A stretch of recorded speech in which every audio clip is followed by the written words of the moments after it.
One of the ugliest wars in the 21st century is hours away to finish.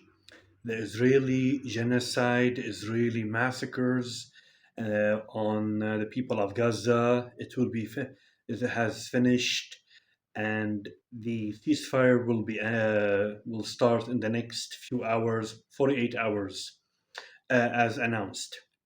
Israel, supported by the Biden administration, killed over 44,000 um, Palestinians, have injured hundreds of thousands, disabled more than 1 million, destroyed completely Gaza, the infrastructure, hospital, schools, killed men, women, and children. Uh, Today, Israel could not achieve any of their goals.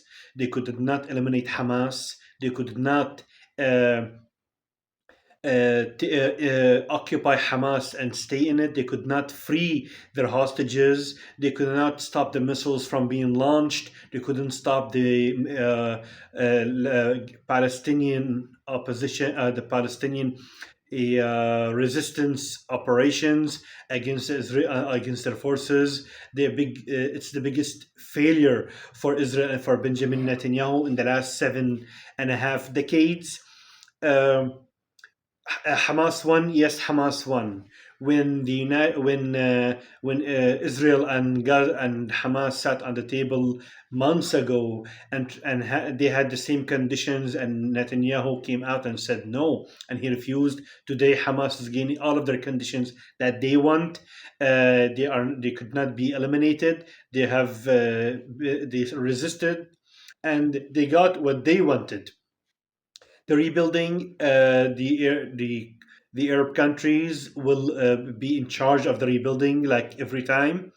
The guarantee of the ceasefire going through is American President Donald Trump, and because he wants to concentrate on decreasing the tensions around the world for economical interests, for his economic interests, and for the economical interests for the United States. He wants to stop the American taxpayer money going to funding wars like Ukraine, like Gaza, like Lebanon, and other areas around the world. That's what the American President Donald Trump and Saudi Crown Prince Mohammed bin Salman are working on decreasing the tension in the Middle East. We've seen Lebanon electing a president after 2 years without having a president, choosing and electing.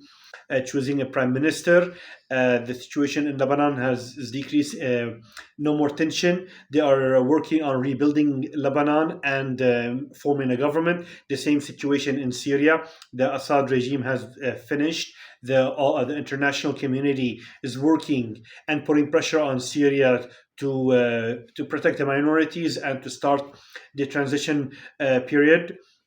The same thing in Gaza. The ceasefire is going to start. The rebuilding is going to start. And but yes, Benjamin Netanyahu did make a new Middle East, but he wouldn't have made this Middle East without the support of the United States and the Biden administration.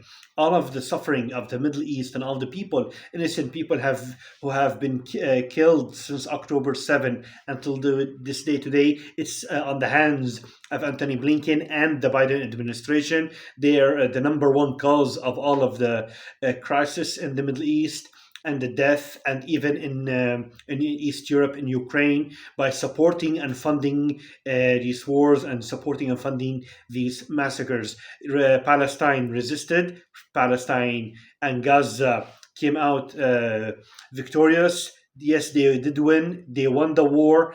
They've lost 44,000. Yes, they lost the infrastructure. Yes, but when your enemy, who is supported by the United States, and they are unable to achieve their goals, yes, they did win. When they are unable to break down the Palestinian people and break down the Palestinian resistance and make them to surrender and put pressure and starve them, and they stay under conditions and they get what they want. Yes, the Palestinian people won and the Gaza people won, and Gaza will be rebuilt. And as I see, after the ceasefire happening and being implemented and finished, I think this is the end of Benjamin Netanyahu's political life.